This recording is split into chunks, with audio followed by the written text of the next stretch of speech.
Hi father. Actually 4 பேர் ஒண்ணா வந்திருக்கீங்க, என்ன விசேஷம்? ஃபாதர் உங்களை பார்க்கறதுக்கு தான். அதான் என்ன ஸ்பெஷல் இன்னைக்கு தேடி வந்திருக்கீங்க? ஃபாதர் எங்களுக்கு புனித வாரத்தை பத்தி நிறைய சந்தேகங்கள் இருக்கு. அதெல்லாம் உங்ககிட்ட சந்தேகம்னாக்கா நான் யோசிக்கணுமே நிறைய. உங்கள்கிட்ட கேட்டு அதுக்கு விளக்கம் கேட்கறதுக்காக. தாராளமா வாங்க, அப்படி போய் உட்காந்து பேசுவோமா? சரிங்க ஃபாதர். ஓகேவா?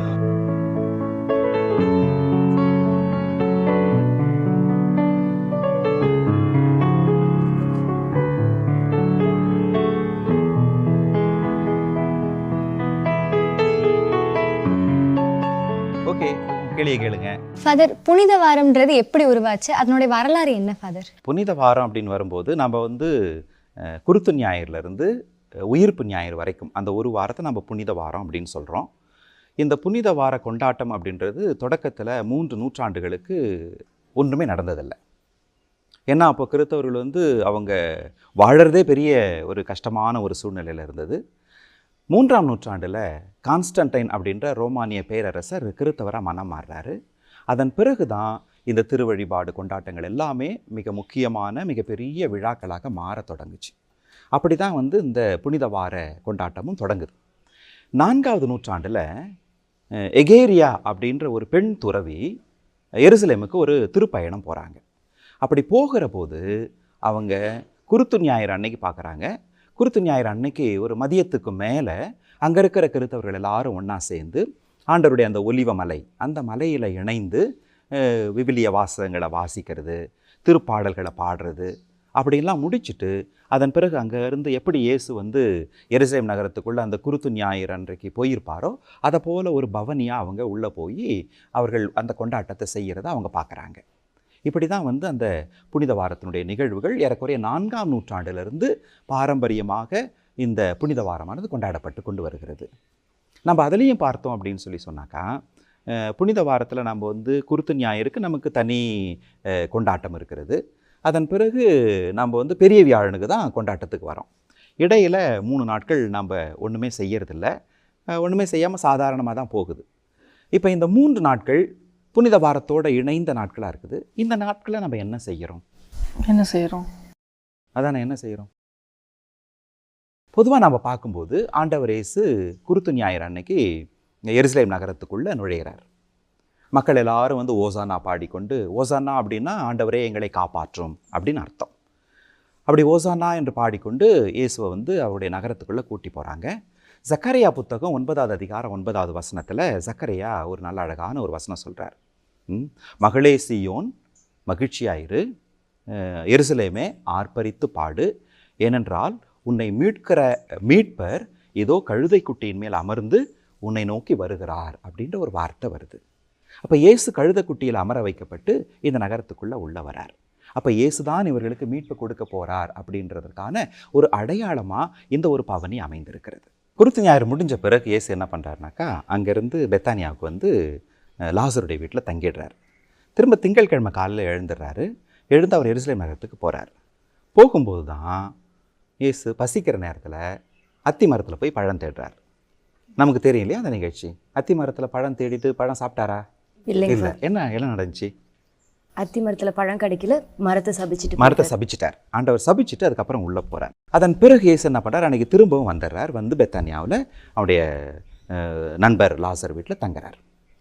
திரும்ப செவ்வாய்க்கிழமை இயேசு திரும்பவும் எருசலேம் நகரத்துக்குள்ளே போகிறார். அப்படி போகிற போது பார்க்குறாரு, அந்த அத்தி மரம் என்னவா கிடக்கு? பட்டு போய் கிடக்கு இல்லையா? 2வது நாள் இயேசு பட்டு போய் கிடக்கிற அந்த மரத்தை பார்க்குறாரு. அப்புறம் திரும்ப கோயிலில் போய் போதிக்கிறாரு. அன்னைக்கு தான் இயேசுனார் இந்த 10 கன்னியர் ஓமை தெரியும் இல்லையா? 5 கன்னியர்கள் அறிவாளிகள், 5 கன்னியர்கள் அறிவற்றவர்கள் அப்படின்ற அந்த ஓமை அன்னைக்கு தான் இயேசு சொல்கிறார். நம்ம இறை ஆட்சிக்குள்ளே நுழையிறதுக்கு விழிப்பாக இருக்கணும் என்கின்ற அந்த நற்செய்தி அன்றைக்கு தான் தரப்படுது. அப்புறம் ஒலிவ மலைக்கு வராரு. அங்கிருந்து எருசலேம் நகரத்தை பார்த்து இந்த நகரம் அழிய போகுது அப்படின்ற இறை வார்த்தை இயேசு அன்னைக்கு தான் அறிவிக்கிறார். இது புனித செவ்வாய் அன்னைக்கு நடக்கிற நிகழ்ச்சி. திரும்பவும் பெத்தானியாவுக்கு வந்துடுறார். அப்புறம் அடுத்த நாள் என்ன நடந்திருக்கும்? புதன்கிழமை இயேசு திரும்பவும் எருசலேமுக்குள்ளே போகலை. அடுத்த நாள் அவருடைய பாடுகள் தொடங்க இருக்குது இல்லையா? இப்போ பெரிய வியாழன் தொடங்க இருக்குது. அதனால் அன்றைக்கு முழுவதும் இயேசு ஓய்வெடுத்தார் அப்படின்னு சொல்லி நம்ம பார்க்குறோம். இந்த சமயத்தில் தான் யூதாஸ் என்ன பண்ணுறாரு? தலைமை குருக்கள்கிட்ட போயிட்டு நான் இந்த மனிதனை காட்டி கொடுக்குறேன், எனக்கு நீங்கள் 30 வெள்ளி காசு கொடுங்க அப்படின்றத அன்னைக்கு தான் இந்த உடன்படிக்கையெல்லாம் அன்னைக்கு தான் நடக்குது. இப்படியாக இந்த 3 நாட்கள் இயேசுனுடைய வாழ்க்கையில் மிக முக்கியமான நாட்களாக அமைகிறது. சரியா? Very good. ஃபாதர், பெரிய வியாழன், பெரிய வெள்ளி, குருத்து ஞாயிறு, இந்த 3 நாட்களுமே வெவ்வேறு கலரில் ஃபாதர்ஸ் அங்கி போடுறாங்க. அதற்கான காரணம் என்னங்க ஃபாதர்? ஏன்னா நம்முடைய திருவழிபாட்டில் 4 விதமான நிறங்களில் குருவானவர் உடை போடுவார் இல்லையா? பச்சை இருக்கும், அப்புறம் வெள்ளை இருக்கும், சிவப்பு இருக்கும், அப்புறம் ஊதா இருக்கும். இந்த 4 விதமான உடைகள் இருக்கும். இதில் குருத்து ஞாயிறுக்கு, பெரிய வெள்ளிக்கு குருவானவர் சிவப்பு உடை போடுவார். சிவப்பு என்பது எதனுடைய அடையாளம்? இரத்தத்தினுடைய நிறம் என்ன? இல்லையா? இயேசு தன்னுடைய இறப்புக்கான தயாரிப்பாக உள்ள நுழையிறாரு அப்படின்றதன் அடையாளமாக தான் குருத்து ஞாயிறு அன்றைக்கு இயேசு உள்ள நுழைந்ததை நம்ம சிவப்பு உடை அணிந்து கொண்டாடுறோம். பெரிய வெள்ளி இயேசுனுடைய இறப்பு நாள். மற்றபடி மறை சாட்சிகள் இறந்த எல்லா நாளுமே சிவப்பு உடை இருக்கும். இந்த வெள்ளை உடை அப்படின்றது தூய்மையினுடைய அடையாளமாக இருக்குது. இது வழக்கமாக ஞாயிற்றுக்கிழமைகளில், அதாவது உயிர்ப்பினுடைய ஞாயிற்றுக்கிழமைகளில் இந்த உடை அணியப்படும். அதுலேயே தங்க உடை அணிகிறோம் அப்படின்னாக்கா கொண்டாட்டத்தினுடைய அடையாளம். இந்த ஊதா உடை என்பது நாம் தவம் செய்கிறோம், நம்ம நம்முடைய பாவத்துக்காக பரிகாரம் செய்கிறோம் அப்படின்றதுக்கான அடையாளமாக இந்த ஊதா நிறம் இருக்குது. அதை தான் தவக்காலம் முழுவதும், திருவருகை காலம் முழுவதும் குருவானவர் அணிவார். இது ஒவ்வொரு நிறத்துக்கும் ஒவ்வொரு அர்த்தம் இருக்கிறது.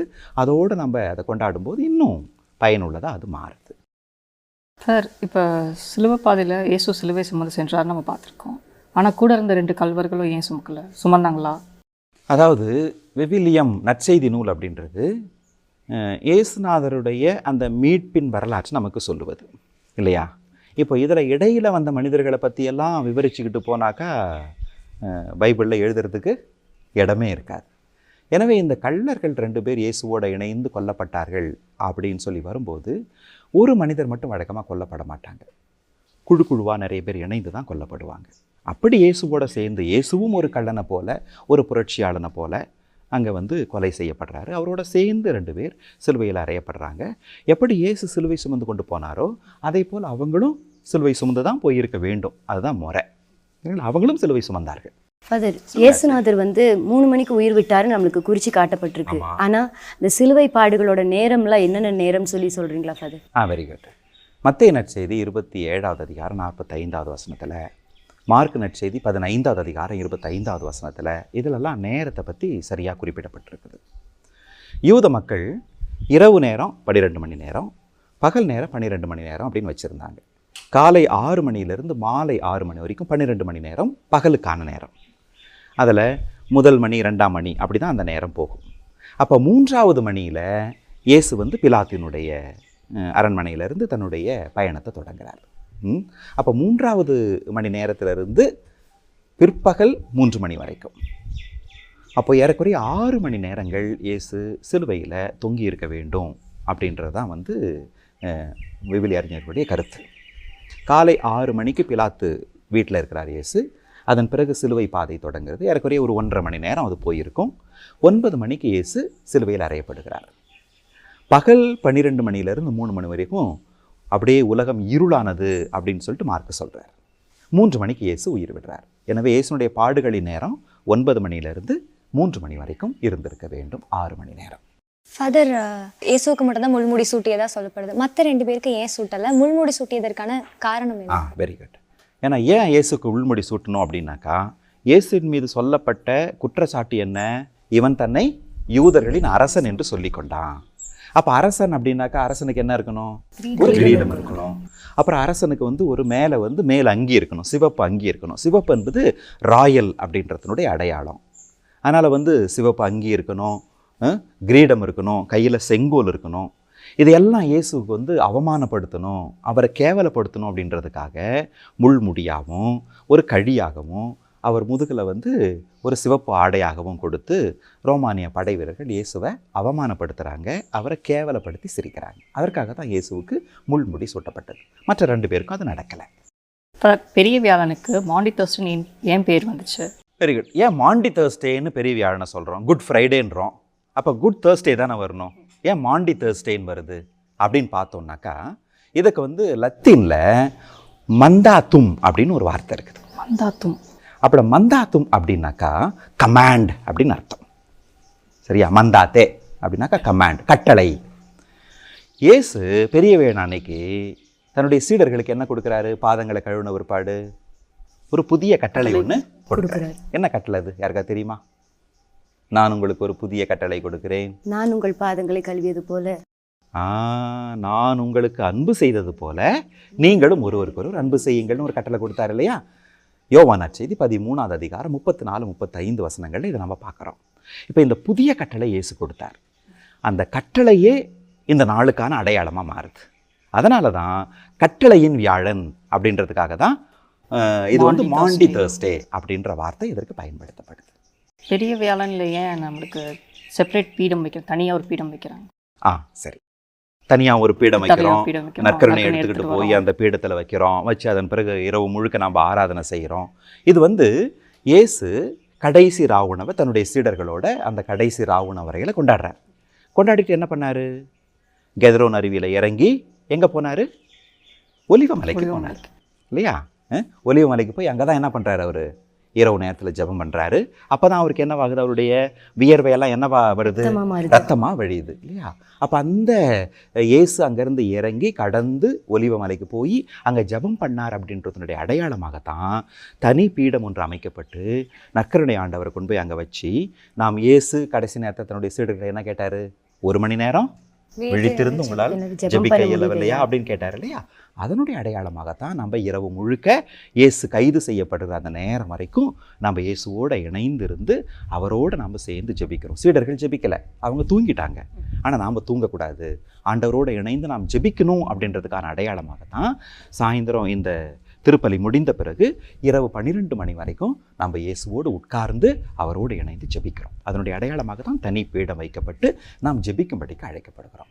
ஃபாதர், இப்போ பெரிய வெள்ளி அன்னைக்கு வந்து திருப்பலி நடக்கலை, ஆமாம், ஆனால் சிலுவை சடங்குகளும் நற்கரணை வழிபாடும் நடக்குது. இது எப்படி ஃபாதர்? Very good. ஏன்னா பெரிய வெள்ளி அப்படின்றது வந்து இயேசு தன்னுடைய உயிரை நமக்காக கொடுத்த ஒரு நாள் இல்லையா? இப்போ அந்த நாளில் திருப்பலி நிறைவேற்றுவது என்பது அர்த்தமுள்ள ஒரு செயல்பாடாக இருக்க முடியாது. ஏன்னா நிஜமாகவே இயேசு அந்த நாளில் தன்னுடைய உயிரை கொடுக்கிறார். நாம் திருப்பலியை அடையாளமாக கொண்டாடுகிறோம். எனவே அந்த நாளில் திருப்பலி கொண்டாடப்படுவது முறை இல்லை அப்படின்றதுனால தொடக்க காலத்திலிருந்தே திருச்சபை அந்த நாளில் என்ன பண்ணுறதில்லை? திருப்பலியை கொண்டாடுவதில்லை. ஆக்சுவலாக தொடக்க காலத்தில் பெரிய வெள்ளி தொடங்கி பெரிய வியாழன் மாலை தொடங்கி பெரிய சனிக்கிழமை இரவு வரைக்கும் 2 நாட்கள் சாப்பிடாம தண்ணீர் குடிக்காம 2 நாட்கள் கிறித்தவர்கள் கடுமையான ஒரு தவ முயற்சி மேற்கொண்டார்களாம். சரியா? 2 நாட்கள் எதுவும் சாப்பிட மாட்டாங்க. இயேசுனுடைய பாடுகள் இயேசுனுடைய இறப்பினுடைய அடையாளமா. இந்த பெரிய வெள்ளி அன்னைக்கு என்ன பண்ணுவாங்க அப்படின்னாக்கா, பகல் நேரத்தில் கூடி வந்து இயேசுனுடைய கடைசி ராவுணவு அறையிலிருந்து இயேசு சிலுவையில் அறையப்பட்டார்களே அந்த கல்வாரி மலைக்கு மிகப்பெரிய ஒரு திருப்பயணமாக ஆயருடைய தலைமையில் எல்லா கிறித்தவர்களும் எருசலேம் நகரத்தில் ஒரு பவனி ஒன்று போவாங்களாம். போய் அந்த கல்வாரி மலையில் இயேசுனுடைய பாடுகளை அவங்க நினைவு கூறுவாங்க. இப்படி போகிற போது இயேசுனுடைய பாடுகளை ஒவ்வொரு இடத்துல நின்று அவர்கள் தியானித்து கொண்டே போவாங்களாம். இப்படியான ஒரு சிலுவை பாதை பயணம் தொடக்க காலத்திலிருந்து இருந்திருக்கிறது. சரிங்களா? அங்கே போன பிறகு இயேசுனுடைய சிலுவை இருந்த அந்த இடத்துல அவருடைய சிலுவையினுடைய ஒரு துண்டை ஆயர் என்ன பண்ணுவாருனாக்கா தன்னுடைய கரங்களில் வைத்திருப்பார். எல்லா மக்களும் போய் அந்த சிலுவைக்கு தங்களுடைய ஆராதனையை செலுத்துவாங்க. ஏன்னா இந்த சிலுவை வழியாகத்தான் நமக்கு மீட்பு கிடைத்தது அப்படின்றதுனுடைய அடையாளமாக. இதை போலவே ஒரு பவனியானது ரோம் நகரத்தில் போப் என்ன பண்ணுவார், லாத்திரன் அப்படின்ற பேராலயத்திலிருந்து திருச்சிலுவை பேராலயம்னு ஒன்று இருக்குது. அந்த பேராலயத்திற்கு ஒரு பவனியாக சிலுவை எடுத்துக்கொண்டு போய் அங்கே சிலுவைக்கு ஆராதனை கொடுப்பாங்க. சிலுவையின் வழியாக மீட்பு கிடைத்தது, எனவே அதற்கு ஆராதனை செலுத்தப்பட வேண்டும் அப்படின்றதுக்காக தான் இந்த திருச்சிலுவை ஆராதனை செய்யப்படுகிறது. சரி, அப்புறம் ஃபாதர் சர்ச்சில் ஏன் ஃபாதர் இந்த சுரூபங்கள் எல்லாத்தையுமே வந்து பார்த்திங்கன்னா துணியால் மூடி வைக்கிறேன்? வெரி குட், நல்ல கேள்வி இது ரோஹித். பெரிய வியாழன் தொடங்கி பெரிய வெள்ளி முடிஞ்சு பெரிய சனி வரைக்கும் சிலுவை மூடப்பட்டிருக்கும், எல்லா சுரூபங்களும் மூடப்பட்டிருக்கும். இது எதற்கான அடையாளம் அப்படின்னாக்கா இயேசுனுடைய மாபெரும் உயிர்ப்பின் கொண்டாட்டத்தை நம்ம கொண்டாட இருக்கிறோம். இப்போ கோயில் உள்ளே போகிறோம், எல்லாமே மூடி இருக்குது. ஏன் மூடி இருக்குது? நமக்கு ஒரு கேள்வி வரும் இல்லையா? அப்போ இயேசுனுடைய உயிர்ப்பை கொண்டாட போகிறோம், அதனால தான் இவையெல்லாம் மூடி இருக்கிறது அப்படின்ற அடையாளத்தை உணர்த்தணும். பெரிய ஒரு கொண்டாட்டம், அதற்கு முன்பாக ஒரு துக்கத்தை நாம் அனுசரித்து கொண்டிருக்கிறோம். இந்த துக்கத்தை நாம் அனுசரிக்கிறோம் அப்படின்றதனுடைய அடையாளமாகத்தான் இந்த சுரூபங்கள், இயேசுனுடைய சிலுவையினுடைய இயேசுனுடைய உருவம், இது எல்லாமே மூடப்படுவது என்பது நாம் துக்க நாட்களில் இருக்கிறோம் அப்படின்றதுக்கான அடையாளமாக அமையுது. ஃபாதர், சொல்லுங்க. வெரோனிகா அம்மாவை பற்றி, அதுக்கப்புறம் இயேசு 3 முறை தான் குப்புற விழுந்தார், இதெல்லாம் பற்றி யாருங்க ஃபாதர் சொன்னாங்க? அப்புறம் சிலுவை பாதையில் 14 ஸ்தலம் மட்டும்தான் இருக்கணும், இதெல்லாம் யாருங்க ஃபாதர் முடிவு பண்ணாங்க? ஓகே, வெரி குட், நல்ல கேள்வி. இந்த இது 14 நிலைகள் அப்படின்றது தொடக்கத்தில் அப்படியெல்லாம் இல்லை. இயேசுநாதருடைய பாடுகள் விவிலியத்தில் என்ன இருக்குதோ அதனுடைய அடிப்படையில் அவர்கள் ஒரு சிலுவை பாதை பயணம் ஒன்று செய்தாங்க. எந்த அளவுக்குனாக்கா பாரம்பரியப்படி மாதாவே எருசலேம் நகரத்தை தங்கி இருக்கும்போது ஒவ்வொரு நாளும் இயேசு எங்கே சிலுவை சுமக்க தொடங்கினாரோ அங்கேருந்து கல்மாரி மலை வரைக்கும் மாதா அந்த சாலையில் நடந்து போய் வந்தாங்க, இயேசுனுடைய பாடுகளை தியானிச்சாங்க அப்படின்னு ஒரு பாரம்பரியமான ஒரு தகவல் இருக்குது. இந்த மாதிரி தொடக்க காலத்தில் கிறிஸ்தவர்கள் அங்கே போய் அந்த வழியில் நடந்து இயேசுனுடைய பாடுகளை தியானம் பண்ணது இருந்தது. ஆனால் கிபி 1616 ஆண்டில் தான் கப்புச்சின் துறவிகள் இயேசுவினுடைய இந்த சிலுவை பாதை பயணமானது இப்படி 14 நிலைகளை கொண்டதாக இருந்தது அப்படின்ற ஒரு பழக்கத்தை, ஒரு பக்தி முயற்சியை தொடங்கினாங்க. பிறகு திருச்சபை அதை ஏற்றுக்கொண்டது. இதில் ஒரு சிலது விவிலியத்தில் நமக்கு இருக்கிறது சிலுவை பாதை நிலைகள், ஆனால் ஒரு சிலது இல்லை. குறிப்பாக வெரோனிகா இயேசுனுடைய முகத்தை தொடச்சதை பற்றி நம்ம விவிலியத்தில் படிக்கிறது இல்லை. இயேசு 3 முறை கீழே விழுந்ததை பற்றி நம்ம படிக்கிறது இல்லை. ஆனால் இயேசு கண்டிப்பாக கீழே அந்த சிலுவையின் பாரம் தாங்காமல் விழுந்திருக்கணும். விழுந்ததுனால தான் அவருடைய முகத்தில் நிறைய அடிகள் படுது, நிறைய காயங்கள் ஆகுது.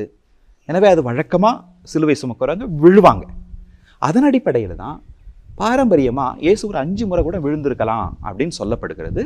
நாம் 3 என்பது ஒரு முழுமையின் அடையாளம் என்பதனால 3 அப்படின்ற ஒரு கருத்தை நாம் வைத்திருக்கிறோம். இயேசுனுடைய இந்த முகத்தை வெரோனிகா துடைத்தது என்பது பாரம்பரியமாக வருகின்ற ஒரு தகவல். விவிலியத்தில் இல்லைனாலும் தொடக்கத்திலிருந்தே கிறிஸ்தவர்கள் இதை நம்பி வந்தாங்க. எனவே அதுவும் சிலுவை பாதையினுடைய நிலையில் சேர்க்கப்பட்டிருக்கிறது. சரியா? இப்படி தான் சிலுவை பாதை குறித்த ஒரு பக்தி முயற்சி தொடங்கியது. இன்றைக்கு அது மிக முக்கியமான ஒரு பக்தி முயற்சியாக வளர்ந்துருக்குது. அப்புறம் வேற என்ன ஃபாதர், எனக்கு ஒரு கொஸ்டின் இருக்கு. கேளுங்க. ஃபாதர், இயேசுநாதருக்கு வேற எப்படி வேணா மரண தண்டனை கொடுத்துருக்கலாம், அதையே சிலுவையில் மரண தண்டனை கொடுத்தாங்க. Very good. யூதர்கள் கொடுத்த மரண தண்டனை அப்படின்றது கல்லால் அடித்து சாகடிப்பது. ஆனால் ரோமானியர்களுடைய மரண தண்டனை ஒரு மனிதனுக்கு சிலுவை சாவை கொடுப்பது. இந்த சிலுவை சாவு முறையானது பாபிலோனியர்களிடமிருந்து அவர்களுக்கு வருகிறது. அதன் பிறகு யூதர்கள் என்ன பண்ணுறாங்க, அதை ஒரு கொடுமையான தண்டனையாக மாற்றுறாங்க. இந்த சிலுவை தண்டனை என்பது ஒரு வீட்டில் அடிமையாக இருக்கின்ற ஒரு வேலைக்காரன் கீழ்ப்படியாமல் இருக்கின்ற போது அவனுக்கு தரப்படுகிற தண்டனை. எனவே இது அடிமைக்கான தண்டனை. ரோமானியர்கள் வேறு நாடுகளை கைப்பற்றுகிற போது அந்த நாட்டில் இருக்கிற யாராவது புரட்சி செய்து ரோமானியர்களுக்கு எதிராக மக்களை ஒன்று சேர்த்து அவர்களை போராடுவதற்காக கூட்டுறாங்க இல்லையா, அந்த மாதிரியான தலைவர்களை இழுத்து மக்களை பயமுறுத்தணுன்றதுக்காக இந்த சிலுவை தண்டனையை கொடுத்தாங்க. எனவே இது போராளிகளுக்கு, அடிமைகளுக்கு, தீவிரவாதிகளுக்கு, இப்படிப்பட்ட மக்களுக்கு தரப்பட்ட ஒரு தண்டனை. இந்த தண்டனை ஒரு கொடுமையான தண்டனை. ஏன்னா இது 2 விதத்தில் இருந்தது. அந்த குறுக்கு கழி இருக்கு இல்லையா, அதை முதுகில் என்ன பண்ணுவாங்கனாக்கா ஒரு மனிதனுடைய கையை விரித்து அந்த முதுகில் கட்டிடுவாங்க. நாம் படங்களில் பார்க்குற மாதிரி இயேசு முழு சிலுவையும் சுமந்துக்கிட்டெல்லாம் போகலை. அந்த குறுக்கு கழியை கட்டி விட்டுடுவாங்க, கை விரிஞ்சே தான் இருக்கும். அப்படி விரிஞ்ச நிலையிலேயே ஒரு 1.5 மணி நேரம் ஒரு மனுஷன் நடக்குனாக்கா நடக்க முடியுமா? இல்லை. அதனால தான் பல சமயங்களில் அந்த மனிதன் கீழே விழுவான். அந்த பாரத்தை தாங்கி கொள்ள வேண்டும். ஏறக்குறைய அது 35-40 கிலோ இருக்கும். ஒரு மனுஷன் அதை தூக்கிக்கிட்டு நடக்கிறது சுலபம் இல்லை. அங்கே போன பிறகு அதனுடைய நெடுங்கழி அங்கேயே வச்சிருக்கும் ஏற்கனவே. இந்த குறுக்கு கழியை என்ன பண்ணுவாங்கனாக்கா இந்த மனுஷன் அப்படியே கயிறு கட்டி மேலே இழுப்பாங்க. அப்போ ஒட்டுமொத்தமான உடம்பு என்ன பண்ணும், மேலே ஏறணும். ஏறின பிறகு அந்த நெடுங்கழியில் குறுக்க வச்சு அதன் பிறகுதான் ஆணி அடித்து ஒரு மனிதனை சாகடிப்பாங்க. சரியா? அப்போ ஆணி அடிக்கும்போது நாம் படங்களில் பார்க்குற மாதிரி இந்த உள்ளங்கையில் ஆணியெல்லாம் அடிக்கலை. இந்த மணிக்கட்டு இருக்குது இல்லையா, இந்த இடங்களில் தான் ஆணி அடிப்பாங்க. ஏன்னா இங்கே அடித்தாதான் என்ன ஆகாது, கை கிழிச்சிட்டு போவாங்க. இங்கே அடித்தா என்ன ஆகும், கை கிழிச்சிடும். அப்போ மணிக்கட்டில் வச்சு அடிச்சிருப்பாங்க. அப்போ எலும்புக்குள்ள ஊடுருவி தான் என்ன ஆகியிருக்கணும், அந்த ஆணிகள் அறையப்பட்டிருக்கணும். இப்போ இந்த அப்படி 2 கையிலையும் கால்களையும் இணைச்சி ஆணி அடிக்கும்போது ஒரு மனிதன் அப்படி ஆணிகள் அடித்து தொங்கும்போது அந்த மனிதன் என்ன பண்ண முடியாது, மூச்சு வாங்க முடியாது. ஒட்டுமொத்த உடம்பு ஃபிக்ஸ் ஆகிடுது இல்லையா, மூச்சு வாங்க முடியாது. அப்போ மூச்சு வாங்க கஷ்டப்படும் போது மூச்சு திணறி அந்த மனிதன் என்ன ஆயிடணும், சீக்கிரம் செத்துருவான். அப்படி இல்லைன்னா இன்னொரு முறை இருந்தது, கையில் ஆணி அடிக்காமல் என்ன பண்ணுவாங்க, கயிறால கட்டி போட்டுட்டாக்கா அவன் என்னைக்கு சாகு வருதோ அத்தனை நாள் அவன் என்ன பண்ணும், சிலுவையில் தொங்கிட்டே கிடக்கணும். சாப்பாடு இருக்காது, தண்ணி இருக்காது, எல்லா பறவையும் வந்து அவன் கண்ணு அவன் உடம்பு எல்லாத்தையும் கொத்தும். அதெல்லாம் பார்த்துக்கிட்டு அவன் என்ன பண்ணணும், ஒன்றுமே பண்ண முடியாது. அப்படியே வேதனைப்பட்டு பட்டு சாகணும். கொடுமையான ஒரு சாவு. இந்த ஒரு சாவை ஏன் இயேசு ஏற்றுக்கொள்ளணும் அப்படின்னு சொல்லி பார்த்தோம்னாக்கா, இறையியல் பின்னணியில் 2 காரணங்கள் இருக்குது. தொடக்க நூலில் அந்த ஏதேன் தோட்டத்தில் 2 மரம் இருக்குது. ஒரு மரம் என்னது, நன்மை தீமை அறியும் மரம். இன்னொரு மரம் வாழ்வின் மரம். இப்போ சாத்தான் வந்து, பாம்பு வந்து ஆதாம் ஏவாள்கிட்ட எந்த மரத்தினுடைய கனியை சாப்பிட சொல்லுது? நீங்கள் பைபிளை ஒழுங்காக படிச்சிங்கனாக்கா நன்மை தீமை அறியும் மரத்தினுடைய கனியை கொடுக்குது, வாழ்வு தரும் மரத்தினுடைய கனியை கொடுக்குது. இப்போ அந்த மரத்தின் வழியாக, அந்த மரத்தின் கனியின் வழியாக இந்த உலகத்துக்கு என்ன வருது, சாவு வருது, பாவம் வருது. அதுல தான் நமக்கு என்ன பாவம் வருது, ஜென்ம பாவம் வருகிறது இல்லையா? அந்த ஜென்ம பாவம் ஞான ஸ்நானத்தின் போது நீக்கப்படுகிறது. இப்போ ஒரு மரத்தின் வழியாக பாவமும் சாவும் வருகிறது இல்லையா? அதை போல அந்த ஏதேன் தோட்டத்தில் இருந்த இன்னொரு மரம், அந்த மரத்தினுடைய கனி வழியாகத்தான் உலகத்துக்கு என்ன கிடைக்க முடியும், வாழ்வு கிடைக்க முடியும். இதன் வழியா சாவு வருது, அப்ப இன்னொரு மரத்தின் வழியா வாழ்வு வரணும். அப்ப இந்த வாழ்வின் மரம், அதனுடைய கனி என்பது என்ன, சிலுவை மரமும் அதுல இருக்கிற இயேசுவும். அப்ப இந்த சிலுவை மரம் தான் வாழ்வின் மரம். அந்த சிலுவை மரத்துல தொங்குகிற இயேசு தான் அந்த மரத்தினுடைய கனி. அப்ப அவரை நாம் உண்ணுகிற போது, அவரை நாம் நம்புகிற போது நமக்கு என்ன கிடைக்கும், வாழ்வு கிடைக்கும். இது ஒரு காரணம். 2வது காரணம், லேவியர் புத்தகம் 13-14 அதிகாரங்கள் நம்ம படிக்கும்போது, யோம் கிப்பூர் ஒரு பரிகார திருவிழா அப்படின்ற ஒன்றை யூதர்கள் கொண்டாடினாங்க. 2 ஆட்டுக்கிடாய் எடுத்து வந்து ஒன்றை வெட்டி அதனுடைய ரத்தத்தை கொண்டு போய் அந்த திருத்தூயகம், அதுக்குள்ள உடன்படிக்கை பேழை இருக்கும். அந்த உடன்படிக்கை பேழை மேலே இந்த ரத்தத்தை தெளித்து மக்களின் பாவங்களுக்காக பரிகாரமாக ஒப்பு கொடுப்பார் தலைமை குரு. அப்புறம் வந்து இன்னொரு ஆடு இருக்குது இல்லையா, அதை இழுத்து வந்து அதன் மீது தன்னுடைய கைகளை வச்சு மக்கள் எல்லாருடைய பாவத்தையும் அதன் மேலே சுமத்தி பாலைவனத்துக்கு துரத்தி விட்டுருவாங்க.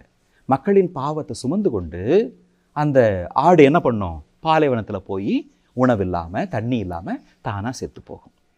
அப்போ பாவத்தை சுமந்து கொண்டு ஒரு ஆடு போகும், பாவத்திற்காக ஒரு ஆடு சாகும். இப்போ 2 ஆடு. இப்போ இயேசுவில் இது 2 ஒன்றா வருது பாருங்க. திருமுழுக்கு யோவான் என்ன சொல்லுவார், இதோ கடவுளின் ஆட்டுக்குட்டி அப்படின்னு இயேசு சொல்றாரு இல்லையா? அப்போ இயேசு ஆட்டுக்குட்டியாக இருக்கிறார். இந்த ஆடு என்ன பண்ணுது, சிலுவை சுமந்து நம்ம எல்லாருடைய பாவங்களையும் சுமந்து கொண்டு போறார். கடைசியில் அதே சிலுவையில் இயேசு நமக்காக சாகிறார். அப்போ அந்த பரிகார திருவிழாவில் அவர்கள் கொண்டாடிய அந்த 2 ஆடுகள், அந்த ஆட்டுக்குட்டிகளினுடைய அடையாளம் இங்கே இயேசுவில் முழுமையாகிறது. எனவே தான் இயேசு சிலுவை சாவை ஏற்றுக்கொண்டு நமக்கு மீட்பை கொடுக்கிறார். இதுதான் இதனுடைய முழுமையான ஒரு அர்த்தம். இது வரைக்கும் புனித வாரத்தை பற்றி நிறைய கேள்வி கேட்டீங்க. குருத்து ஞாயிறில் தொடங்கி திங்கள் செவ்வாய் புதன் வியாழன் வெள்ளி அப்படின்னு சொல்லிட்டு ஆண்டவருடைய பாடுகளின் நாட்களை பற்றி நிறைய கேள்விகள் கேட்டீங்க. அதற்கான பதில்களையும் நான் கொடுத்துருக்கிறேன். இப்போ இந்த புனித வாரத்தினுடைய இந்த நிகழ்வுகளை கொண்டாடுகிற போது இதை நம்முடைய மனதில் வைத்துக்கொண்டு நாம் அந்த திரு நிகழ்வுகளில் பங்கெடுக்கிற போது அர்த்தமுள்ள பங்கெடுப்பாக மாறும். நாமும் இன்னும் கூடுதலான பக்தியோடு பங்கெடுப்போம். ஆண்டவருடைய ஆசீர்வாதங்கள் இன்னும் நிறைவாக நாம் பெற்றுக்கொள்வதற்கு ஒரு வாய்ப்பு இருக்கும். இப்போ பெரிய வெள்ளி வரைக்கும் நம்ம பார்த்துருக்குறோம். இப்போ அடுத்தது 2வது பகுதியில் நாம் வந்து ஆண்டவருடைய அந்த உயிர்ப்பினுடைய அந்த திருவிழிப்பு கொண்டாட்டம், ஆண்டவருடைய அந்த பாஸ்க் காலத்தினுடைய கொண்டாட்டம், இதை குறித்து நம்ம 2வது பகுதியில் பார்க்கலாம்.